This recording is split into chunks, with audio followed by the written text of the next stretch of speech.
Welcome to our channel Balaji sir classes.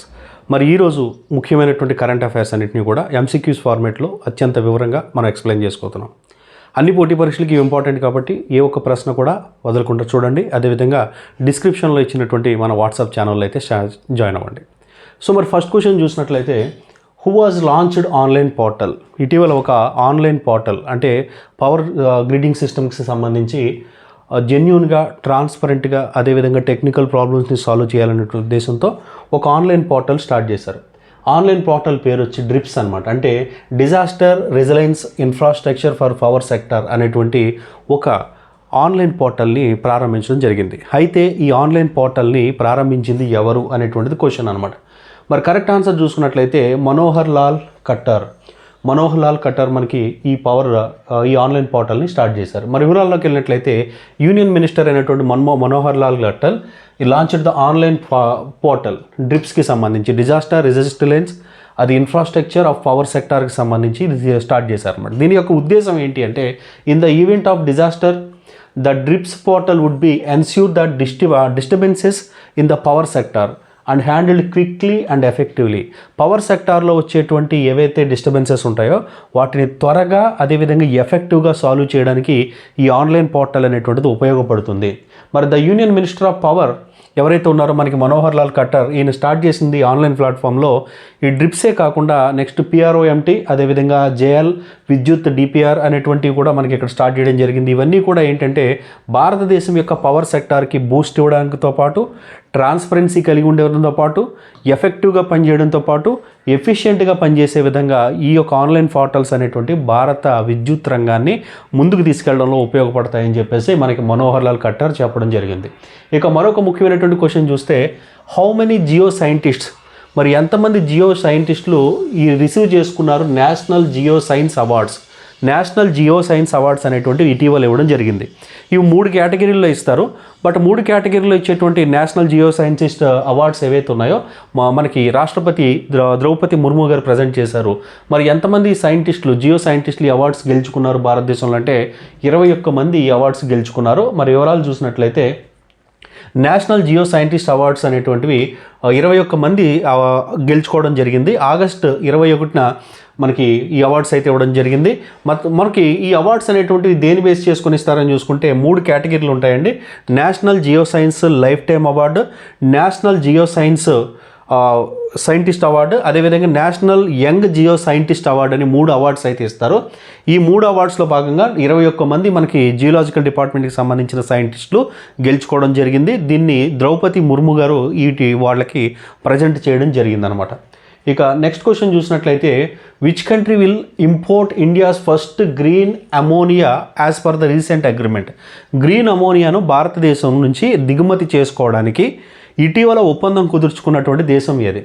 అంటే ఇది భారతదేశం నుంచి మొట్టమొదటిసారిగా ఒక గ్రీన్ అమోనియాని ఇంపోర్ట్ చేసుకోవడానికి ఒప్పందం కుదిరింది. అంటే ఒకే ఒక్క దేశం ఇక మీదట భారతదేశం నుంచి గ్రీన్ అమోనియాని ఇంపోర్ట్ చేసుకోబోతుంది. ఆ దేశం ఏమిటి అంటే correct answer option C, Japan అండి. జపాన్కి భారతదేశానికి మధ్య ఒక ఒప్పందం అయితే కుదిరింది. దీంట్లో భాగంగా మనకి గ్రీన్ అమోనియా భారతదేశం జపాన్కి ఇక మీదట ఎక్స్పోర్ట్ అనేటువంటిది చేయబోతుంది. ఇక నెక్స్ట్ క్వశ్చన్ చూస్తే, ద ఇంటర్నేషనల్ క్రికెట్ కౌన్సిల్ ఒక డెసిషన్ తీసుకుంది. ఏంటంటే బంగ్లాదేశ్లో ప్రస్తుతం ఉన్నటువంటి పరిస్థితులు బాగాలేనందు కారణంగా మనకి ఇంటర్నేషనల్ క్రికెట్ కౌన్సిల్ యాక్చువల్గా T20 ఉమెన్ వరల్డ్ కప్ అనేటువంటిది ఏదైతే ఉందో ఆ T20 ఉమెన్ వరల్డ్ కప్ని బంగ్లాదేశ్లో జరపాలని ముందుగా నిర్ణయించారు.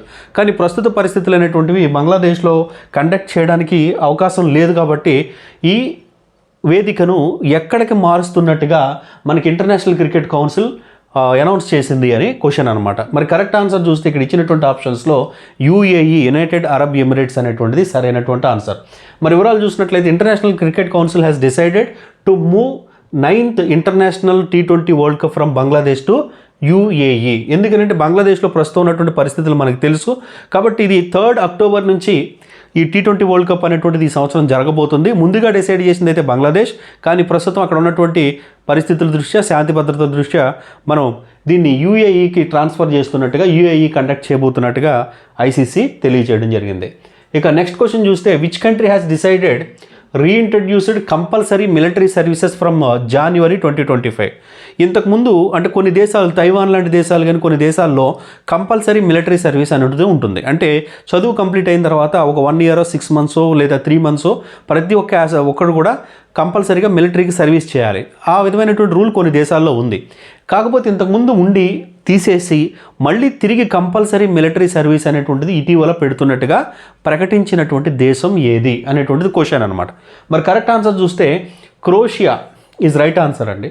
క్రొయేషియా. మరి వివరాల్లోకి వెళ్ళినట్లయితే క్రొయేషియా అనేటువంటిది రీసెంట్గా మళ్ళీ ఇంట్రడ్యూస్ చేసింది January 1, 2025 నుంచి కంపల్సరీ మిలిటరీ సర్వీస్ 2 months ఖచ్చితంగా ఆ దేశ పౌరులు మిలిటరీ సర్వీస్ తీసుకురావాలి. ఎందుకంటే రష్యాకి ఉక్రెయిన్కి మధ్య జరుగుతున్నటువంటి యుద్ధం ఏదైతే జరుగుతూ ఉందో ఇంకా అందులో భాగంగా మనకి అక్కడ ఉన్నటువంటి కంట్రీ క్రొయేషియా మరి తీసుకురావడం వల్ల ఒక టెన్షన్ వాతావరణాన్ని అయితే క్లియర్ చేస్తుంది. యాక్చువల్గా 2008లో ఇది వెనక్కి తీసుకున్నారు వీళ్ళు, కంపల్సరీ మిలిటరీ సర్వీస్ అనేటువంటిది కంపల్సరీ కాదు అని.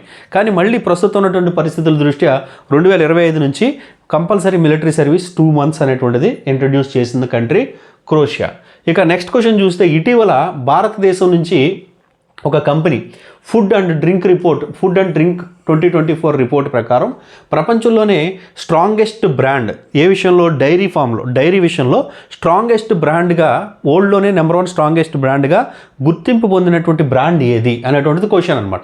బట్ ఇక కరెక్ట్ ఆన్సర్ చూస్తే ఇక్కడ ఇచ్చినటువంటి వాటిలో అమూల్ కంపెనీ ఏదైతే ఉందో, అమూల్ మనకి గుజరాత్లో ఉన్నటువంటి అమూల్ కంపెనీ ఏదైతే ఉందో, ఈ అమూల్ కంపెనీ వరల్డ్లోనే స్ట్రాంగెస్ట్ ఫుడ్ అండ్ డ్రింక్ కంపెనీగా మనకు రికగ్నైజ్ అవ్వడం జరిగింది. మరి ఇండియన్ బ్రాండ్ అయినటువంటి Amul has been ranked as a strongest food and drink brand in the world. మరి as per the latest report, ఎవరి report? Food and drink report, మనకి లండన్లో ఉండేటువంటి రిపోర్ట్ ఇచ్చిన దాని ప్రకారం భారతదేశంలో ఉన్నటువంటి అమూల్ కంపెనీ ప్రపంచంలోనే నెంబర్ 1 కంపెనీగా స్ట్రాంగెస్ట్ కంపెనీగా గుర్తింపు పొందింది. ఇక నెక్స్ట్ క్వశ్చన్ చూసినట్లయితే ఫార్మర్ డైరెక్టర్ జనరల్, ఒక డైరెక్టర్ జనరల్ అయినటువంటి గిరీష్ షాహ్ని ఆయన ఇటీవల చనిపోవడం జరిగింది ఎట్ ద ఏజ్ ఆఫ్ 68లో ఈయన చనిపోయారు ఏజ్లో. అయితే ఈయన ఇంతకుముందు ఏ సంస్థకి ఒక డైరెక్టర్ జనరల్గా పనిచేశారు అనేటువంటిది క్వశ్చన్ అనమాట. సో మరి ఇటీవల మరణించినటువంటి గిరీష్ షాహ్ని ఎవరైతే ఉన్నారో ఈయన council of scientific industries research అనేటువంటి, అంటే మనకి CISS ఏదైతే ఉందో దానికి సంబంధించి మనకు డైరెక్టర్ జనరల్గా ఈయన పనిచేయడం జరిగింది. ఈయన ఇటీవల మరణించడం అయితే జరిగింది CSIRకి సంబంధించి. సో మరి ఇక్కడ నెక్స్ట్ క్వశ్చన్ చూద్దాం. సో మరి నెక్స్ట్ క్వశ్చన్ చూసినట్లయితే on which date India will celebrate first national space day? ఇప్పటి వరకు భారతదేశం నేషనల్ స్పేస్ డే అనేటువంటిది లేదు. బట్ ఇటీవల భారతదేశం ఒక డేని నేషనల్ స్పేస్ డేగా అనౌన్స్ చేయడం జరిగింది. అయితే ఏ రోజుని నేషనల్ స్పేస్ డేగా భారతదేశం అనౌన్స్ చేసింది అని చూస్తే August 23న మనకి నేషనల్ స్పేస్ డేగా భారతదేశం అనౌన్స్ చేసింది. మరి ఏంటి ఈ స్పేస్ డేకి ప్రత్యేకత ఏముంది అని చూసుకున్నట్లయితే ఇక్కడ the government of India announced 23rd August as a national space day. ఎందువల్ల అంటే విక్రమ్ ల్యాండ్ ఓవర్ ఏదైతే ఉందో ఈ చంద్రయాన్ 3 మిషన్ అనేటువంటిది మూన్ మీద ఎంటర్ అయింది. విక్రమ్ ల్యాండ్ ఓవర్ మూన్ మీద ఎంటర్ అయినటువంటి కంట్రీస్లో, మూన్ మీద మనం ల్యాండ్ ఓవర్ని దింపినటువంటి కంట్రీస్లో చూసుకుంటే ద 4th కంట్రీగా మనం రికగ్నైజ్ పొందాం. ఏంటి? Soviet union, Russia, America, China తర్వాత మనం 4th ప్లేస్లో ఉన్నాం. అలా కాకుండా సౌత్ పోల్, ఈ కంట్రీస్ అన్నీ కూడా నార్త్ పోల్, మూన్ మీద ఉన్నటువంటి నార్త్ పోల్ మీద దిగాయి. కానీ సౌత్ పోల్ మీద దిగినటువంటి మొట్టమొదటి దేశంగా భారతదేశం రికగ్నైజ్ అయ్యింది. ఈ విజయాన్ని గుర్తు చేసుకొని మనం 23rd Augustన నేషనల్ స్పేస్ డేగా భారత ప్రభుత్వం అనౌన్స్ చేయడం జరిగింది. ఇది ఫస్ట్ నేషనల్ స్పేస్ డే అండి. ఈ ఫస్ట్ నేషనల్ స్పేస్ డే యొక్క థీమ్ ఏంటంటే touching leaves while touching the moon అనేటువంటి థీమ్తో మనకి ఈ ఫస్ట్ నేషనల్ స్పేస్ డే అనేటువంటిది సెలబ్రేట్ చేస్తున్నారు. చాలా చాలా ఇంపార్టెంట్, ఇది నోట్ చేసుకోండి. ఇక నెక్స్ట్ క్వశ్చన్ చూస్తే reserve Bank of India governor ఎవరైతే ఉన్నారో మనకి శక్తికాంత్ దాస్కి, ఆయనకి ఒక రేటింగ్ అనేటువంటిది రావడం జరిగింది. 2nd consecutive year global Finance central bank report అనేటువంటిది ఒక రిపోర్ట్ అందిస్తూ ఉంటుంది. రిజర్వ్ బ్యాంక్ ప్రపంచంలో ఉన్నటువంటి అన్ని రిజర్వ్ బ్యాంకుల యొక్క గవర్నర్లకి రిపోర్ట్ ఇస్తుంది, వాళ్ళకి ర్యాంకింగ్స్ అనేటువంటిది ఇస్తుంది వాళ్ళ పనితీరుని బట్టి. ఈ విధంగా చూసుకున్నప్పుడు మన శక్తికాంత్ దాస్కి వరుసగా 2వసారి గ్రేడ్ అనేటువంటిది వచ్చింది. అయితే ఆయనకు వచ్చినటువంటి గ్రేడ్ ఏంటంటే A++ ఆర్ B అంటే A+ గ్రేడ్ అనేటువంటిది మనకి రావడం జరిగింది. Reserve Bank of India governor Shaktikanta Das has been rated A+ grade second consecutive year.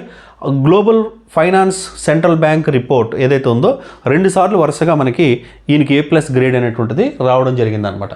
ఇక next question and last question ఈ రోజుకి చూసుకున్నట్లయితే, which renowned the musician and playback singer will receive the national Lata Mangeshkar award in the Madhya Pradesh government. Madhya Pradesh government చేత national Lata Mangeshkar award అనేటువంటిది పొందినటువంటి musicians or singers, playback singers ఎవరు అనేటువంటిది question అనమాట. మరి ఇక్కడ కరెక్ట్ ఆన్సర్ చూసినట్లయితే ఉత్తమ్ సింగ్ అదేవిధంగా KS చిత్ర, వీళ్ళిద్దరికీ కూడా మనకు మధ్యప్రదేశ్ గవర్నమెంట్ ప్రజెంట్ చేసినటువంటి నేషనల్ లతా మంగేష్కర్ అవార్డ్స్ అనేటువంటివి రావడం జరిగింది. మరి వివరాల్లోకి వెళ్ళినట్లయితే Madhya Pradesh government will present the national Lata Mangeshkar award to renowned musician ఎవరైతే ఉన్నారో ఉత్తమ్ సింగ్కి, అదేవిధంగా ప్లేబ్యాక్ సింగర్ అయినటువంటి చిత్రాకి ఈ అవార్డ్స్ అనేటువంటి అనౌన్స్ చేశారు. సెప్టెంబర్ 28న ఇవి ఇవ్వడం అయితే జరుగుతుంది. సో ఇవి ఈ రోజుకు ముఖ్యమైనటువంటి కరెంట్ అఫైర్స్, వాటికి సంబంధించిన ప్రశ్నలు, అదేవిధంగా వివరణ. కాబట్టి ఈ ప్రతిరోజు మన ఛానల్లో కరెంట్ అఫైర్స్ రెగ్యులర్గా వస్తాయి కాబట్టి ఛానల్ని సబ్స్క్రైబ్ చేసుకోండి. అదేవిధంగా డిస్క్రిప్షన్లో ఇచ్చినటువంటి వాట్సాప్ గ్రూప్ ఏదైతే ఉందో, వాట్సాప్ ఛానల్ లింక్ ఏదైతే ఉందో అందులో జాయిన్ అయితే ఈ PDFs అనేటువంటి మీకు ఉచితంగా అందుతాయి. Thank you.